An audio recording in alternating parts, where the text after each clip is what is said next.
Hello and welcome to Rajya Sabha Television. You're watching COVID-19 India Fights Back. I'm Frank Rausen Pereira. Various studies have shown that vitamin D can work wonders for COVID-19 patients, both in managing the symptoms as well as in preventing the infections. According to a study conducted by Boston University School of Medicine, COVID-19 patients with adequate levels of vitamin D have lesser chance of showing adverse clinical effects of the coronavirus, like becoming unconscious and suffering from hypoxia. In the search for better weapons in the COVID-19 battle, researchers in Spain feel that vitamin D may help boost our chances.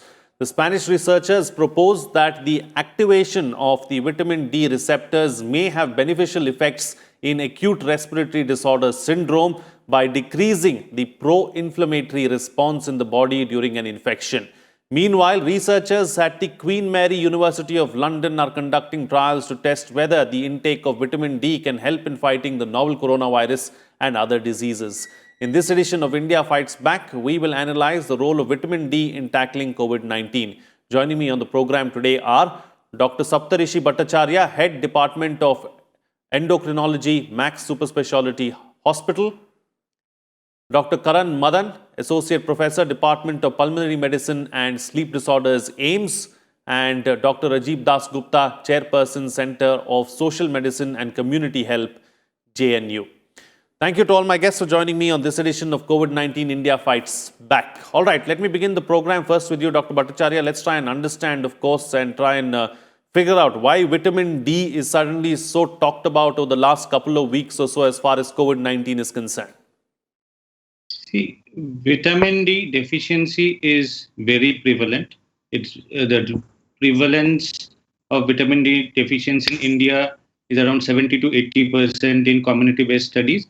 And even in Western countries also, the prevalence of vitamin D deficiency is 60 to 70%.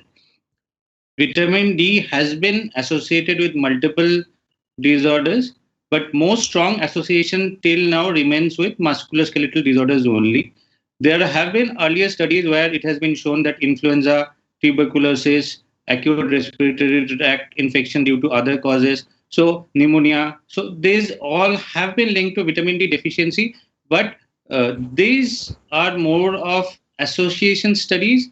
Whether if you look into studies where vitamin D has been supplemented and the other arm has not been given vitamin D, for at least for those who already have a normal vitamin D level, for those, the cause and effect studies have not shown that much of benefit or shown very borderline benefit. So there are some studies which have come up recently which has shown that vitamin D deficiency has been associated with higher chance of COVID-19 related acute complications. So, but again, we need more evidence to definitively say that vitamin D can be a magic bullet for this COVID-19 condition. All right, Dr. Das Gupta, there are so many studies really going on around the world as far as vitamin D is concerned, so at what level are these studies? What is the outcome? I mean, what is it that they are trying to find at the end of the day? As was said, that are we actually seeking a magic bullet? The current level of evidence is that this isn't a magic bullet. The point is that this is a new pandemic. It's about 6 months or somewhat more now in India. Various evidences unfolding, as well as the therapeutic modalities are being trialed. We have seen various therapeutic modalities falling into favor or disfavor. Plasma therapy, for example, some states very enthusiastically pursuing it. The ICMR coming out with its own advisory that no, this is not probably as beneficial as it is made out to be. The ball, therefore, is in the court of the ICMR as well as the scientist researcher community as a whole, to be able to weigh this evidence, and I fully agree with what Saptashi said. That's what the global consensus is currently. But then things are changing and unfolding every day. So at this point, this is not to be construed as a magic bullet. Yet, there ought to be a systematic inquiry and a systematic watch on the evidence that's emerging globally. There is also a need to pursue this at the national level. Yet, as was said, that the prevalence is indeed very high across the world, and therefore it can't really be magically, compensated overnight. That's what the reality we should be taking into account. Absolutely. Okay. So, Dr. Karan, let's talk about these studies now and how they are all veering towards the, dealing with acute respiratory disorder syndrome or ARDS. What is it and why is it that vitamin D is being associated with this? So you see, if at all one thing COVID-19 has done is it has led to an explosion of, research hypothesis in medical science. Now, what it means is that, once you have a condition for which you don't have an effective therapy, and the pursuit for, studies for effective therapies, including antivirals, the data from the strongest candidates has turned out not to be very promising. Now, that includes agents like remdesivir, the hydroxychloroquine, be it the other agents. Now, coming to vitamin D, this is kind of an indirect association effect. Vitamin D has been in, talk for more than a decade, I would say. And in literally every condition of the book which you would try to search, vitamin D associations have been studied.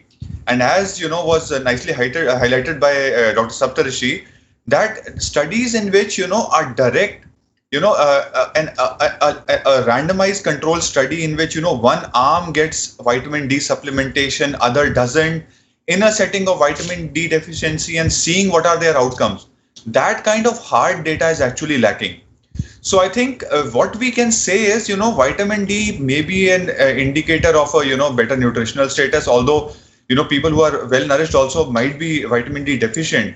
So the data as of now is not very strong to, support this association. As of now, if you talk about the two strongest bullets which we have against COVID-19 are still mask use and physical distancing. And the other things which are coming in are, we might get some data, that the immune mechanisms to fight the viral infection may be, better with some data coming in. But as of now, the data is not very conclusive. Okay. All right. Taking the discussion forward then. So, Dr. Bhattacharya, let's talk about the benefits of vitamin D as a whole, why it is being experimented with at the moment really around the world as a form of treatment as far as COVID-19 is concerned. How has it helped in the past while dealing with similar kind of virus infections? Has it ever been used to tackle virus infections? What is the status really of vitamin D? See, first of all, we need to understand that vitamin D is a unique vitamin that, in the sense that it gets synthesized in the sunlight. Now, in India, for whatever reasons, there are multiple reasons because of skin pigmentation, because of the pollution. Ultraviolet B light actually has to reach the skin, and it has to also reach the covered, unexposed area of the skin. So if your whole body is covered, so you won't be synthesizing vitamin D even though you are exposed to sun over your face or maybe over your palms for close to 3-4 hours. So first of all, you need to understand in Indian setting, because of most probably because of pigmentation and also because of the pollution which is prevalent, the exposure to ultraviolet B component of the sunlight is very, very less. So we actually, if we get tested for vitamin D in anybody, unless somebody is taking vitamin D in form of supplement or in form of fortified milk or fortified oil, most probably that person will turn out to be vitamin D deficient. In Western countries, the fortification policies are stronger. In India, is still in an evolving stage. We are having some of the fortified components like milk and oils are getting fortified. We had earlier had a fortified vanaspati. So we are on a population-based approach, we are on the right track, but we still need to evolve. So what we have as a source of vitamin D is most probably a tablet of vitamin D, which somebody has to take once every fortnight or maybe once every month. So usual vitamin D requirement for a normal adult human being ranges in the range of say 1500 to 2000 unit every day. So if somebody, we commonly have the 60,000 unit tablets or sachets or capsules in India. So if somebody is taking a monthly capsule of vitamin D, even without getting any test done. So we need to understand it's so common. You can't, and the test is quite expensive. You can't test everybody for vitamin D on a large scale. So in this situation, if somebody is just taking a monthly or a fortnightly tablet of vitamin D on a regular basis, that is actually going to cover maybe for the vitamin D deficiency in most of the cases. Now there have been studies where vitamin D was studied. Say in tuberculosis also we had studies. We had studies related to influenza. We had studies related to vaccination. It has been shown to affect both the adaptive immunity and the passive immunity. Passive immunity is the initial resistance you actually have against any viral or bacterial or fungal infection, any microbial infection. You will have the initial mode will be passive immunity, and also once the virus enters your body, the hormonal and cellular response in specific to the virus or the infective agent actually comes up in the body. That is called adaptive immunity. It has been shown to have a beneficial effect in both, but excess of vitamin D also, on the other hand, has shown to have a negative effect on the adaptive immunity. So these are all evolving areas. We need to know these are all being studied and researched. So vitamin D is one of the most researched molecule in recent times. So even before the COVID-19 pandemic, we are having lots of publications related to vitamin D, starting from cancer to say multiple sclerosis. Everything has been associated with vitamin D. So we most probably, I agree with rest of the panelists that we need to watch out. We need to be careful that your vitamin D level should be adequate. If you take some vitamin D supplement, a very minimalistic way of say 60,000 unit every month, that is most probably going to cover for your vitamin D levels. And you actually don't need to test for that. But obviously, the coming times and the scientific evidence which we'll have over the next few months most probably will throw more light about how vitamin D is actually going to affect COVID-19. Absolutely. All right. So since we are here, then 2 points to take forward with you, Dr. Dasgupta. One, do we need vitamin D supplements? Because of this reasons stated by the previous speaker. Pigmentation, pollution, so lack of the body receiving enough sunlight. So that is one. Second, where is all this experimentation between vitamin D and COVID-19 coming from? Well, the first one is a larger public health policy question to which I can't pass a judgment. Whether there are deficiencies at the population level, yes. Whether vitamin D has a seemingly endless association with a plethora of conditions, yes. And therefore, as one of Karan's colleagues had rhetorically put it, it's a medicine in search of a disease. You can virtually fit this into any therapy for any disease. But on a more serious note, is there a larger population level deficiency? Yes. But then, as I said, it's got to be a lot more reasoned public health policy decision beyond maybe the three of us. What can be done in the short term as far as COVID and vitamin D goes? Unless research shows a dramatic therapeutic level, which is most unlikely, or at least it's beyond what we call plausibility. It can't be, the deficiency can't really be corrected overnight, quite literally. So the onus on managing COVID-19 as a pandemic will fall on the broader public health measures, which, as Karan highlighted very rightly, as we have been saying every day, the physical distancing, hand washing, respiratory etiquette, plus testing, tracking, isolation, etc. In other words, we fall back on the conventional pillars of public health. Beyond that, only if something very magical evidence comes up, which we'll have to watch for, I don't see, in the short run at least, vitamin D really making a difference to the COVID patients, individually or clinically speaking. Right. So, Dr. Karan, it's very clear then, most of these treatments, most of the medical treatment that we're trying to get out as far as COVID-19 is concerned is all in the experimental realm. In the beginning, we heard that hydroxychloroquine could be the answer to the problem posed by COVID-19. Then there was, of course, plasma therapy. Then there was remdesivir and so many other things, and with every passing day, it seems like the validity and it seems like the efficacy of these treatments too is waning. So what is it that we actually know about COVID-19 and the kind of treatment that we can administer? See, what we've understood based on the clinical experience till now is that one thing which is predictable about COVID-19 is the unpredictability of its clinical course.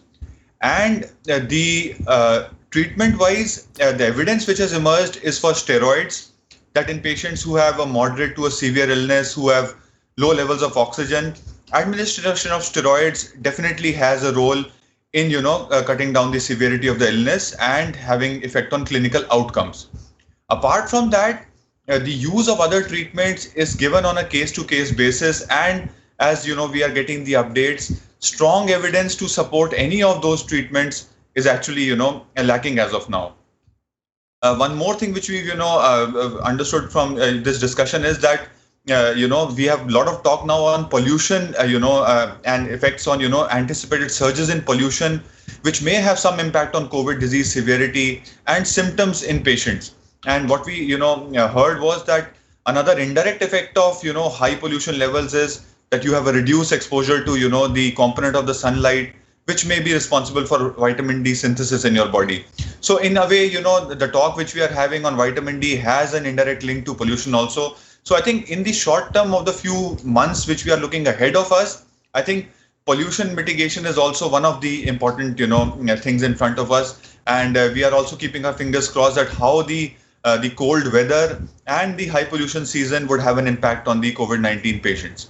So I think if you talk about the evidence of the treatment, hard evidence to support vitamin D benefits is lacking as of now. The evidence may come on in the future. But I think what we can say now is all the ancillary strategies which help in your immunity. I mean, if you have some sort of a deficiency which may be corrected, if you have been investigated, that includes vitamin D. These are some things which may, be useful, but we have to wait for, more solid answers regarding this. Absolutely. So, Dr. Bhattacharya, why is it that the SARS-CoV-2 is so unpredictable? I think Dr. Karan is the best person to answer that because he has been actively involved in treating most of these patients. So I think this is a new virus which has multiple issues. So we were all caught unawares when this epidemic or pandemic, it affected almost whole of the world. So, and we do not have any definitive treatment strategy. We do not have any definitive idea about how it is going to behave, whether there is going to be a chance of reinfection, how pollution, as Dr. Karan told, is going to alter the course of the infection. So this is a totally unknown entity which actually has almost got all of us got all of us stunned. So, but coming back to vitamin D, so as a general policy, most of the clinicians, somebody gets it tested, somebody might not get it tested. It depends on the personal choice. But we need to understand that all over the world bodies, including WHO or other nutrition bodies, they advocate that the daily requirement of vitamin D has to be around 1,000 unit to 2,000 unit per day. And if sunlight exposure is adequate, that can come from the sunlight. But in Indian scenario, that is that does not happen. So I agree with Dr. Dasgupta that obviously a fortification policy or a mask policy has to undergo more rigorous research, and it has a larger implication. But on an individual basis, supplementing vitamin D, we do not still know whether that is going to alter the immunity or alter the COVID-19 virulence or whether it's going to alter the disease course or not. But supplementing vitamin D is a very simple thing.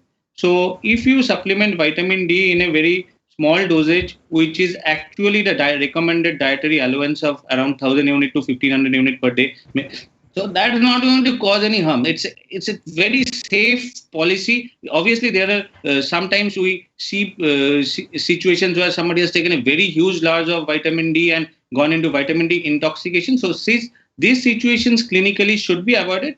But if you are not crossing the recommended dietary allowance of the minimum vitamin D requirement, that is a very safe way to supplement vitamin D. And the time will tell whether it is going to have a benefit on COVID-19 infection or not. Most probably, it will remain only an association. It's going to be very difficult to establish a cause and effect relationship between vitamin D levels and or vitamin D supplementation and COVID-19 related outcome. But overall, for general health, supplementing a small dose of vitamin D is not going to cause any harm. Right. Dr. Dasgupta, what's the best way forward? Well, the best way forward, as all of us are in full agreement, is to keep faith in the basics of public health.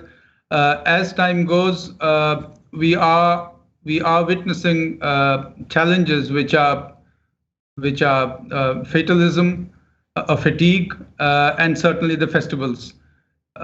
This is also a time when we are fortunately seeing a decline in the notification of daily cases. But it also means that there's a greater responsibility of alertness, both on the part of individuals, groups, families, as well as the public health administration. And we certainly can't relax and particularly not pursue aggressive testing. That really is the caution over the next 2 to 3 weeks as festivals and then the winter season ensues. Absolutely. And Dr. Karan, close the show for us with your concluding remarks. Yeah, I think the most important thing is sticking to the basic, simple steps.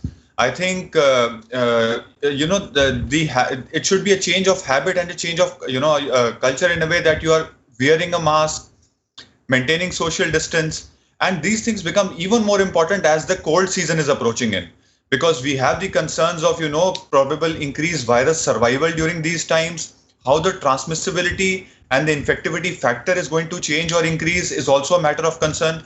So I think it's again a time for us to, tighten our, aim that we will, stick on to the habits of, social hygiene, social distancing, wearing a mask, encouraging others, those of our colleagues and friends who are not, who are becoming a little, not sticking very strongly to these measures. We will encourage them so that the transmission can be reduced in the immediate short term. Okay. All right, then. On that note, I'll call it a wrap on this edition of India Fights Back. Thank you to all my guests for joining me on the program and putting things into perspective for us. As I leave, we'd like to make an appeal to all our viewers. Rajya Sabha TV appeals to its viewers to stay safe, wear a face mask at all times, ensure that you wash your hands and face regularly, and maintain physical distancing of at least 6 feet while stepping outdoors. These simple steps can go a long way in keeping the pandemic away.